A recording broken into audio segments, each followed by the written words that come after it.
देश के अंदर बहुत दिनों से जिन चीज़ों की प्रतीक्षा की जा रही थी उनके परिणाम अब सामने आ गए। खेला हो गया, 5 राज्यों में लोकतंत्र का खेला संपन्न हुआ। कौन जीता कौन हारा ये अभी बकाया है। चुनाव में किसी को वोट ज़्यादा आए, किसी को वोट कम आए, कोई पार्टी जीत गई, कोई राजनीतिक पार्टी हार गई। लेकिन सत्ता का खेल यथावत वैसे ही चलता रहता है जैसा कि हम आज तक देखते आए हैं। सत्ता का वर्गीय चरित्र क्या है उस पर निर्भर करता है कि आम आदमी के हालात में क्या परिवर्तन होगा। क्या चुनावों से व्यवस्था परिवर्तन की संभावनाएं हैं? अगर चुनाव से व्यवस्था परिवर्तन की संभावनाएं नहीं हैं तो ये चुनाव आम लोगों के लिए एक उत्सव हो जाता है, एक मेला हो जाता है, एक खेला हो जाता है और लोग ढोल नगाड़े गाजे बाजे के साथ खूब मनोरंजन करते हैं और चुन करके अपने अपने प्रतिनिधियों को भेज देते हैं। हमने अब तक के चुनावों में एक विशेषता देखी है कि चुनाव में कौन जीतता है या कौन हारता है ये इतना महत्वपूर्ण नहीं, लेकिन कौन लड़ता है। लड़ता चुनाव वही है जिसके पास में काफ़ी मात्रा में आर्थिक संसाधन होते हैं और जो संपन्न होता है, जो शक्ति से बाहुबल से किसी न किसी प्रकार की शक्ति उसके पास होती है।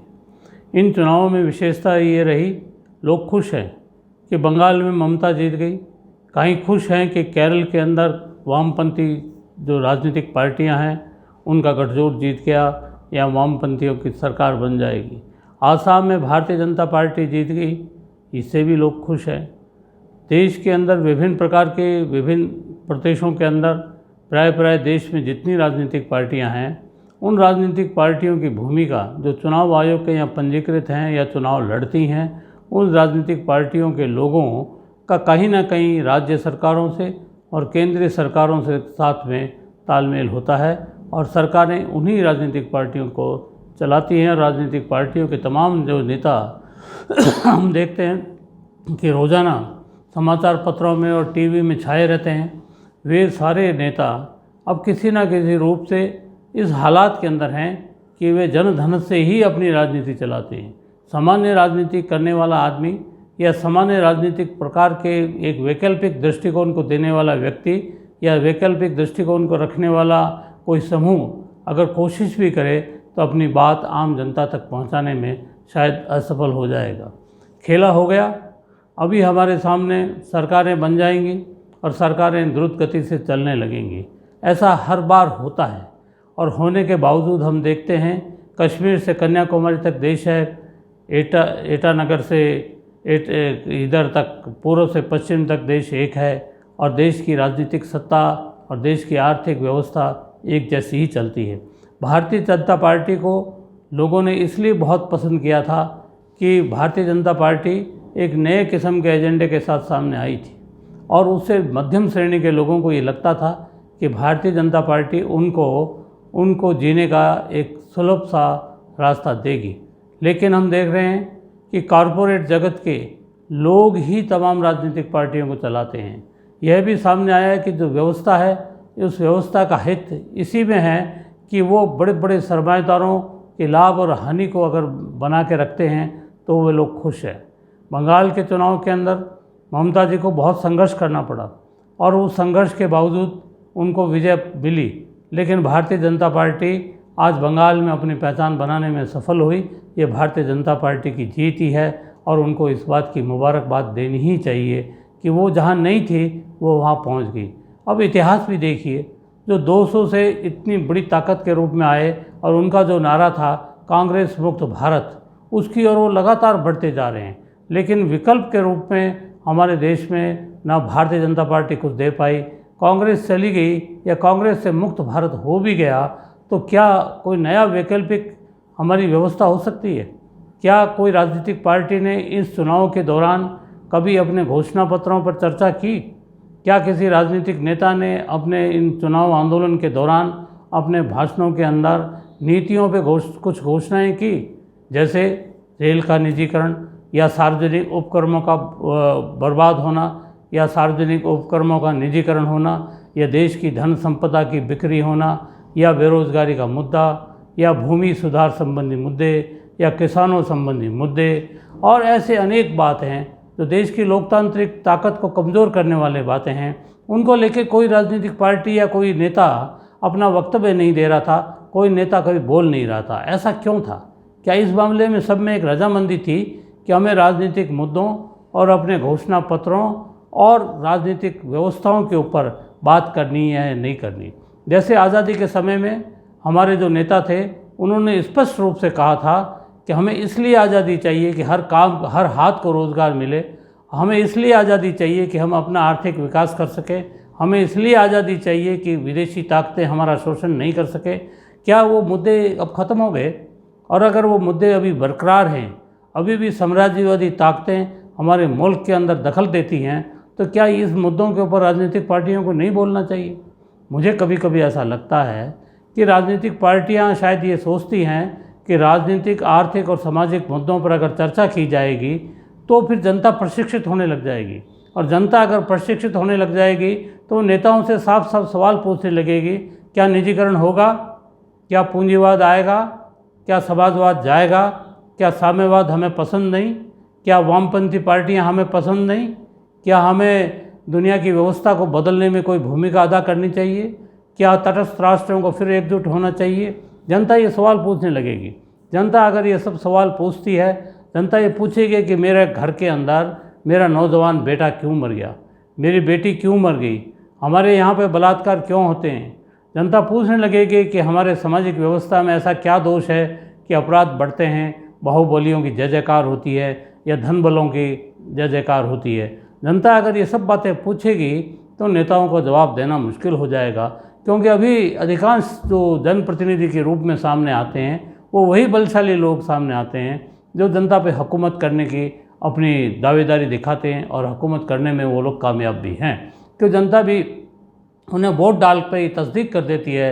जिस प्रकार के शपथ पत्र में तस्दीक किया जाता है, ठीक उसी प्रकार जनता वोट डाल के तस्दीक कर देती है कि आज से ये बंदा या ये व्यक्ति या ये राजनीतिक पार्टी हमारी नेता है, या हमने इनको चुना है, ये हमारी हुकूमत को चलाएंगे। इन दोनों हमने एक विशेष बात ये भी देखी कि न्यायतंत्र भी बड़ा एक्टिविज़म दिखा रहा है। न्यायतंत्र की व्यवस्था बड़ी अजीब सी है। न्यायतंत्र के पास ना आंत है ना दांत है। न्यायतंत्र जब फैसला दे देता है तो उस फैसले को लागू करने का काम किसका है? उसको लागू करने का काम तो हमारे एग्जीक्यूटिव फोर्स को है, हमारे ब्यूरोक्रेट्स को है, हमारे राज्य सरकारों को है, हमारे विधानसभाओं को है, और इन राजनीतिक पार्टियों को है कि वो न्यायपालिका की इज्जत करते हुए उस बात को माने। ये एक ऐसी विचित्र बात है कि आप इज्जत कीजिए और उनको मानिए। आप मान लेते हैं लेकिन करते नहीं। हमने पिछले लॉकडाउन के टाइम में देखा, हज़ारों लोग पैदल अपने अपने घरों की तरफ जा रहे थे, भूख प्यास से बेहाल। जो माइग्रेट लेबर था, जो रोजंदारी मजदूर था, जो ठेका मजदूर था, वो हमारी सड़कों पे धक्के खा रहा था। उसके पास खाने को नहीं था, उसके पास सोने को नहीं था, उसके पास रहने को नहीं था, और लोग मर गए भूख से प्यास से, लेकिन उसका कोई आंकड़ा खुल कर के सामने नहीं आया। उस वक्त में ये बात सामने आई थी कि हमारे देश में कानून बना हुआ है। वो कानून अंतर्राष्ट्रीय ताकतों की वजह से बना या ट्रेड यूनियन आंदोलन की मजबूत आंदोलनों की वजह से बना कि हमने माइग्रेट लेबर एक्ट बनाया, हमने ठेका मजदूरों के लिए कानून बनाया। हमने उन कानूनों में लिखा कि प्रवासी मजदूर जब दूसरे प्रदेश में जाएंगे तो उनकी व्यवस्था क्या होगी। हमने इतना गंदा और इतना खौफनाक मंजर देखा, लेकिन उसके बावजूद हमने 1 साल के भीतर कोई भी प्रदेश ये नहीं कह सकता कि उसने माइग्रेट लेबर एक्ट पर काम किया या ठेका मजदूरों पे काम किया। और ठेका मजदूरों का पंजीकरण हुआ या माइग्रेट लेबर्स का पंजीकरण हुआ, उनको ये पता हो कि कौन प्रवासी मजदूर किस फैक्ट्री में काम कर रहा है, कौन प्रवासी मजदूर किस प्रदेश में गया है, कौन ठेकेदार उसको लेके आया है, और कौन उसको वापस उसके घर भिजवाएगा, और कौन मालिक उसका है, ये भी पता नहीं लगता। कोई रजिस्ट्री में उसका नाम दर्ज है, कौन सा राशन उसको मिलेगा, कौन सा राशन उसको नहीं मिलेगा। लेकिन ना तो सरकारों ने इस बात की परवाह की कि जो प्रचलित कानून है, जो बना हुआ कानून है, जो संसद से पास हुआ कानून है, उस पर कोई कार्रवाई हो। लेकिन लोगों ने खूब वोट डाला, लोगों ने खूब वोट डाला, और वोट डाल के अपने अपने नेता चुने। नेता चुन करके सरकारें भी कुछ दिनों में सामने आ जाएंगी। सामने आने के बाद हम देखते हैं कि पूर्व की दिशा से बहुत बड़ी तादाद में मजदूर वर्ग, गरीब लोग माइग्रेट होता है। क्यों होता है? क्योंकि वहाँ पे भू सुधार या तो व्यवहार रूप में लागू नहीं हुआ, या गरीबी लोगों को अपने घर से बाहर निकाल देती है कि जाओ कुछ रोटी टुकड़ा कमा के लाओ। अगर गरीब लोग अपने घर से खदेड़ दिए जाते हैं तो किसी को तो कोई मालूम होना ही चाहिए।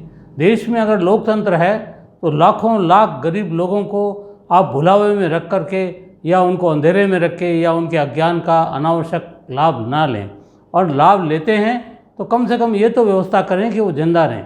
देश की अर्थव्यवस्था और वर्तमान अर्थव्यवस्था की एक विशेषता है, इस अर्थव्यवस्था का जो साइकिल है, इस अर्थव्यवस्था का जो चक्कर है, उस चक्कर में गरीब आदमी की भी बड़ी भूमिका है, एक मजदूर आदमी की भी बड़ी भूमिका है।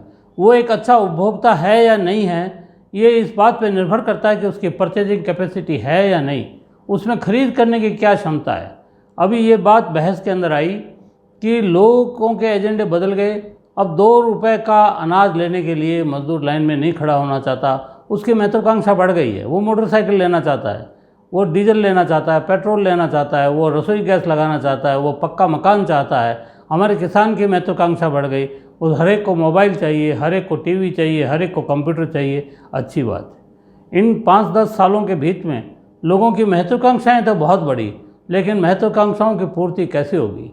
इसी बीच इन 10 सालों के बीच में जो अर्थव्यवस्था रही, उस अर्थव्यवस्था के अंदर बड़ी तेज़ी के साथ में मिडिल क्लास गिरकर नीचे आ रहा है। मिडिल क्लास की इकोनॉमी, मिडिल क्लास का गिरना हमारे जैसे देश के लिए बहुत बड़ा खतरे का सूचक है। मध्यम वर्ग के जो समाज है हमारा, इसकी संख्या बहुत है, और मध्यम वर्ग हमारी वर्तमान व्यवस्था का शॉक ऑब्जर्वर है। वो भावुक है, वो धार्मिक भी होता है, उसको कभी कभी भगवान में आस्था बढ़ जाती है, तो कभी कभी उसको नेताओं में आस्था बढ़ जाती है, कभी कभी उसको पुजारियों में, मौलवियों में, गिरजाघरों में आस्था बढ़ जाती है, और वो सब चीज़ों के, अपनी मुसीबतों को भगवान पे डाल करके निश्चिंत होकर के सो जाता है, अपनी गठरी को अपने सिर के नीचे रख करके। लेकिन ये मध्यम वर्ग अगर टूट गया तो साथ साथ में पूरा व्यापार का ढांचा चरमरा जाएगा।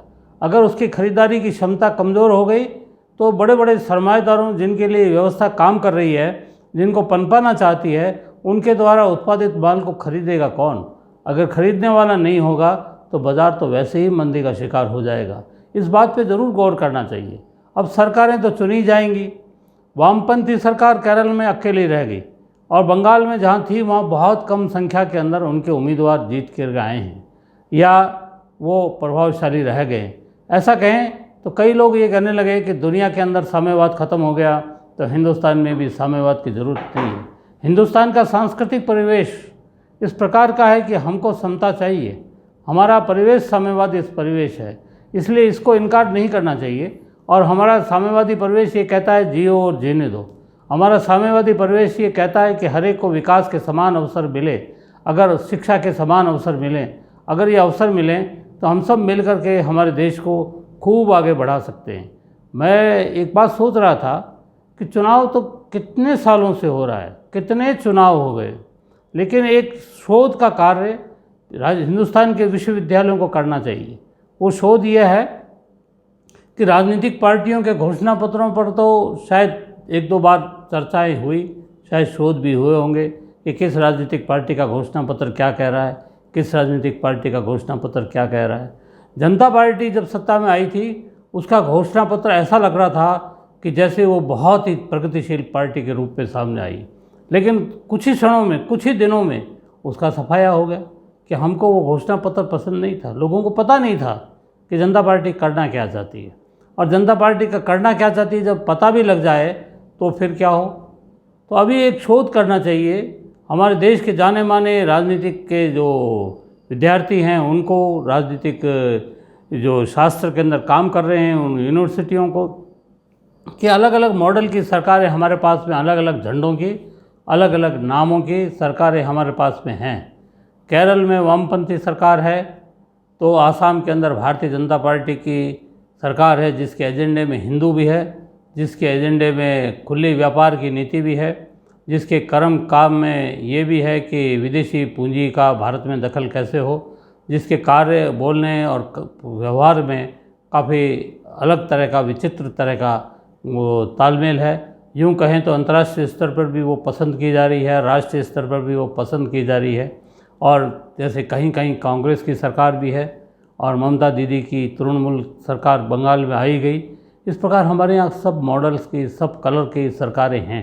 एक शोध होना चाहिए कि इन प्रदेशों के अंदर, जैसे मोदी जी ने कहा था कि गुजरात का मॉडल, या योगी जी बोले थे कि उत्तर प्रदेश का मॉडल वो बंगाल में लागू कर देंगे।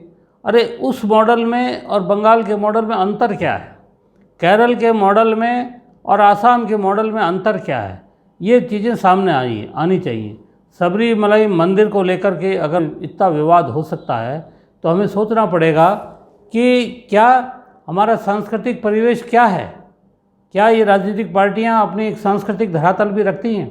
क्योंकि एक बात सामने आई है कि जो नई व्यवस्था को नया रूप जब भी दिया जाता है तो संस्कृति के ऐसे घोड़े पर सवाल होकर आते हैं जिस घोड़े के आँखों के ऊपर चमड़े का पट्टा लगा हुआ होता है, और संस्कृति के नाम पर, अंधराष्ट्रवाद के नाम पर वो इतनी तेज़ी के साथ आगे बढ़ते हैं कि लोग कहते हैं ये कुर्बानी तो आप अगर देश के लिए दे रहे हैं तो ठीक ही दे रहे हैं। अगर मजदूर भूखा मर रहा है तो देश के लिए ठीक ही मर रहा है। अगर सेना का सिपाही फौज के अंदर जाकर के बॉर्डर पे मर रहा है तो देश के लिए ठीक ही मर रहा है। लेकिन कोई भी ऐसा आदमी जो हमारे देश के अंदर निर्णायक भूमिका अदा कर रहे हैं, जो हमारे देश की सत्ता पर वास्तव में काबिज हैं, जो इकोनॉमी पे काबिज हैं, वो लोग क्या कह रहे हैं? कोरोना ने हमको सिखा दिया, कोरोना की बीमारी और महामारी ने हमको बता दिया, उसके बावजूद भी हम सीखना नहीं चाहते। हमने देखा है कि मुसलमानों ने खून दिया, हिंदुओं को वो खून लगा और हिंदुओं की जान बच गई। तो इससे एक बात तो वैज्ञानिक रूप से भी सामने आ गई कि खून का रंग एक है। इतना ही नहीं, दो पाँव पे खड़े हुए आदमी की नस्ल एक है, और आदमी के अंदर भेद करने वाला जो सिस्टम है वो सिस्टम बहुत चालाकी के साथ हमको मूल मुद्दों से गुमराह कर देता है। आपने चुनाव में वोट डाला या नहीं डाला, आपने चुनाव में वोट डाल के सरकार चुनी, लोकतंत्र में अपनी भूमिका निभाई, बहुत अच्छी बात है। जो जीत गए उनको बधाई, जो हार गए उनको बधाई। साथ ही साथ ये भी कहना चाहता हूँ, जो चुनाव में सत्ता नहीं बना पाए वे फिर सत्ता बनाने की कोशिश करें, लेकिन अगर उनके तौर तरीके अगर जातिवाद का सहारा अगर दूसरी दक्षिणपंथी पार्टियां लेती हैं, अगर जातिवाद का, धार्मिकता का सहारा ही अगर वामपंथी पार्टियां लेने लगेंगी तो उनका हश्र यही होगा। इसको उनको सोचना चाहिए और उनको अपने घोषणा पत्र और सिद्धांतों को अमल में लाने की तैयारी करनी चाहिए। धन्यवाद मित्रों।